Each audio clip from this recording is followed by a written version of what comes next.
Jonas foi engolido pelo grande peixe e ele entra em cena a partir de agora.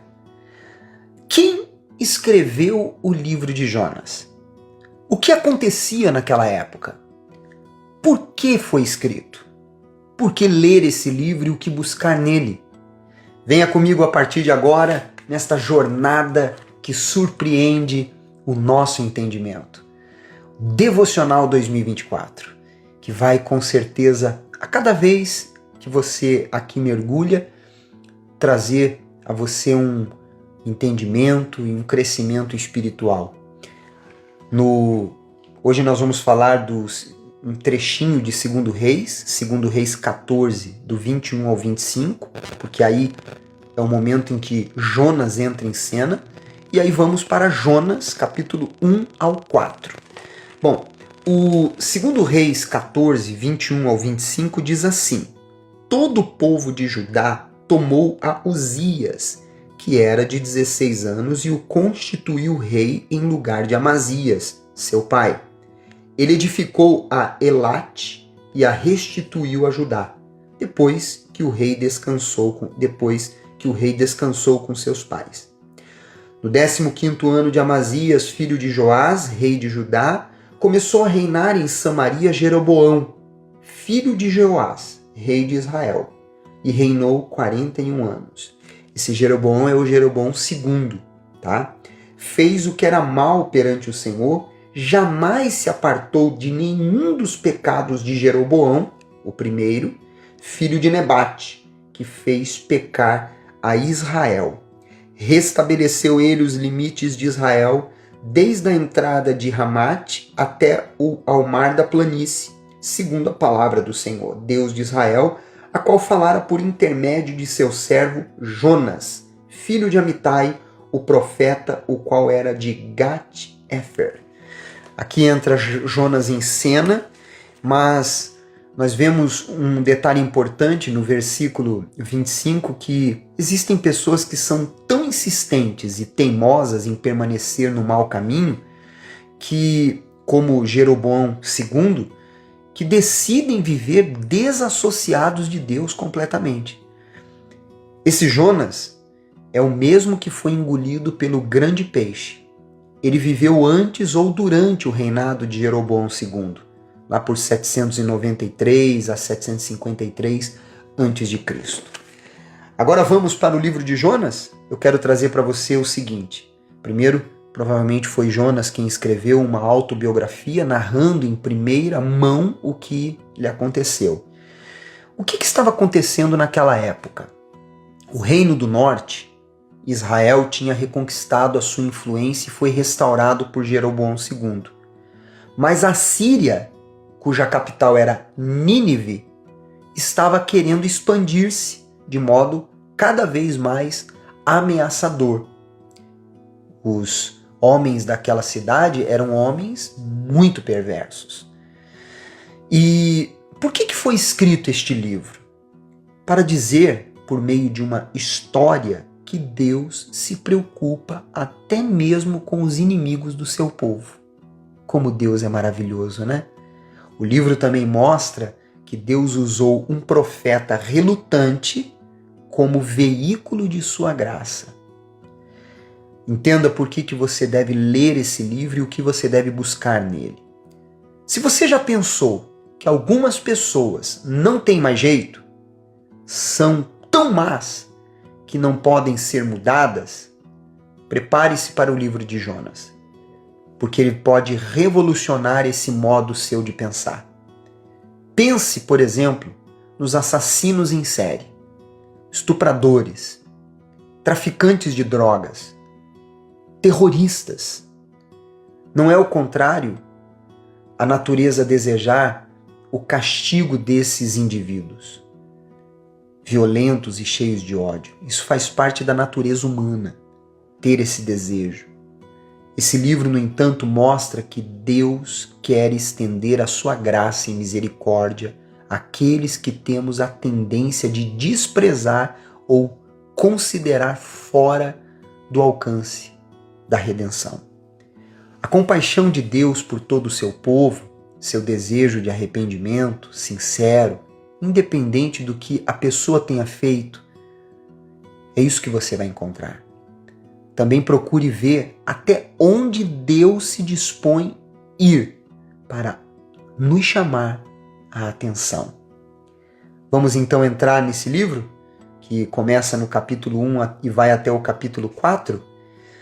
Já no versículo 3 do capítulo 1, diz assim: Jonas se dispôs, mas para fugir da presença do Senhor, para Tarsis, e tendo descido a Jope, achou um navio que ia para Tarsis. Pagou, pois, a sua passagem, e embarcou nele para ir com eles para Tarsis, para longe da presença do Senhor. Tarsis era uma cidade que ficava na Espanha, o oposto totalmente de Nínive. O medo dos perversos ninivitas, que eram terroristas internacionais, que produziam mais combustível à máquina bélica assíria, provavelmente tenha sido uma das razões dessa atitude de Jonas. Ou talvez influenciado por preconceito nacionalista, a ponto de desejar que Deus se inclinasse apenas para Israel. A gente tem visto hoje em dia muito disso, né? Que Deus é o Deus somente da minha igreja. Deus é Deus somente da minha forma de crer. Infelizmente, isso não passa de religiosidade e cegueira espiritual. E você vai aprender isso aqui no livro de Jonas. Quantas vezes agimos assim com pessoas que não são da mesma fé ou da mesma igreja? Agimos por preconceito ou até por influência da religião, achando que aqueles que não são da sua comunidade são perversos, são caídos, são e por aí vai. No versículos 5 e 6, a palavra de Deus mostra o seguinte: Então os marinheiros, cheios de medo, clamavam cada um ao seu Deus e lançavam ao mar a carga que estava no navio, para o aliviarem do peso dela. Jonas, porém, pasmem, olha só, havia descido ao porão e se deitado, e dormia profundamente. Chegou-se a ele o mestre do navio e lhe disse, que era um homem incrédulo: Que se passa contigo? Agarrado no sono? Levanta-te, invoca o teu Deus. Talvez assim esse Deus se lembre de nós para que não pereçamos. Havia uma tempestade que foi ali gerada por causa da teimosia de Jonas de querer fugir de Deus. Esse sono de Jonas, na verdade, era uma anestesia espiritual. Nada estava mexendo mais com ele.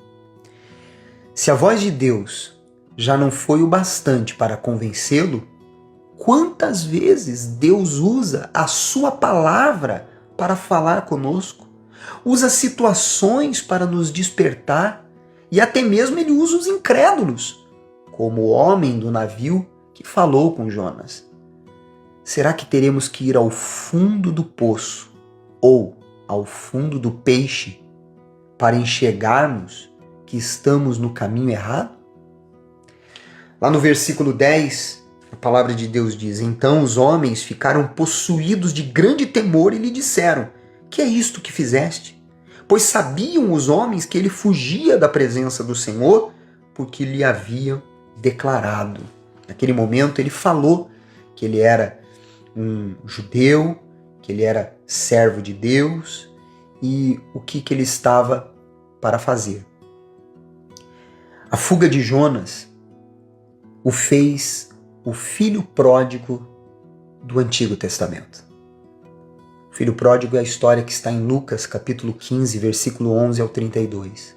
Ele foi para longe do pai, sofreu as consequências, mas voltou. Aqueles que estão como Jonas e o filho pródigo estão tendo neste devocional o chamado dele de volta. Deixa eu beber um golinho aqui de água. No versículo 17, diz assim: Deparou o Senhor um grande peixe para que tragasse a Jonas. E esteve Jonas 3 dias e 3 noites no ventre do peixe.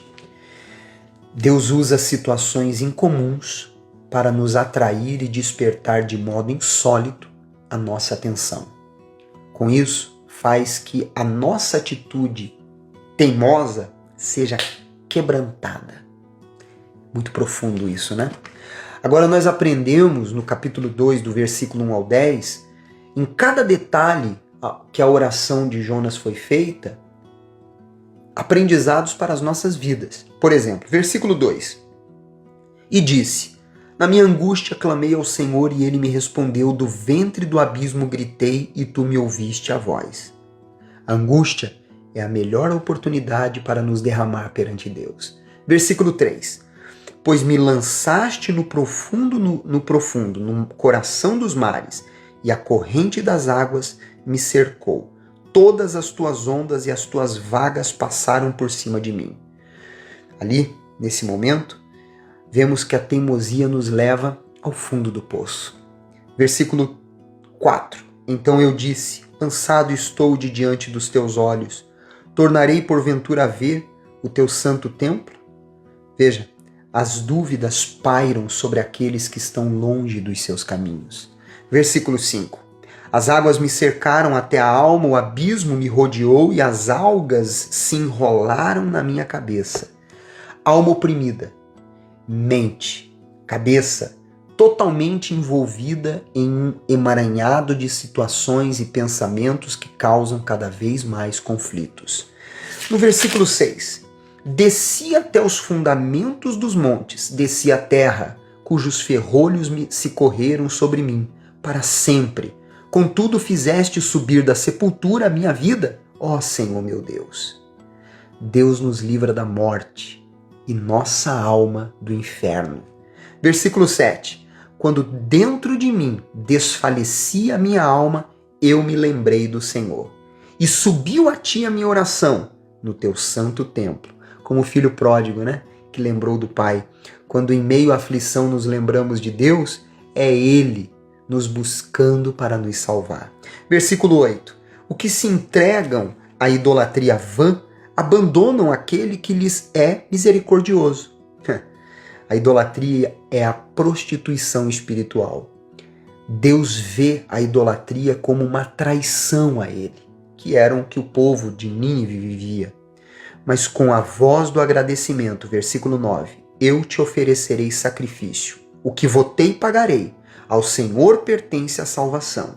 Jonas tinha uma ideia de que Deus estava circunscrito ao templo em Jerusalém, ou Israel, e por isso poderia fugir dele. Isso que aconteceu fez Jonas enxergar Deus de uma forma mais ampla. Jonas entendeu que Deus não estava preso a um local, a um grupo de pessoas. Quantos que precisam também ter esse entendimento aberto, né? O reconhecimento de que só o Senhor é Deus e que só Ele é capaz de salvar e decidir voltar ao compromisso que havia sido firmado com Ele é tudo o que Ele precisa para nos tirar do fundo do poço. E como vemos no versículo 10 que Ele deu ordem para que aquele grande peixe o expelisse, Deus dá ordem a quem quer que seja, ao que quer que seja para nos soltar de prisões, vícios, traumas, complexos, transtornos, depressão, ansiedade. E vemos claramente no versículo 10 do capítulo 3 que o arrependimento toca em Deus de tal forma que Ele revela a sua compaixão para com o arrependido, que foi o que aconteceu com os ninivitas. Mas por outro lado, nós vemos no versículo 11 do capítulo 4 que Deus, Ele falou para Jonas sobre a sua ignorância espiritual e a cegueira que, na verdade, os ninivitas estavam tendo. Eles não enxergavam a sua condição para onde estavam indo. Jonas se rebelou contra isso, não concordou com isso. Era a natureza de Jonas ali sendo revelada, né? Porque eles eram homens cruéis. Imagine se nós fôssemos Deus por um dia, né? Não teria nem 1 milhão de pessoas no mundo. Mas Deus sustenta todas as coisas para nos revelar a sua graça e misericórdia. Como alcançou os ninivitas, quer alcançar cada um de nós. Amanhã voltamos para o livro de 2 Reis e também para Amós. Eu espero você.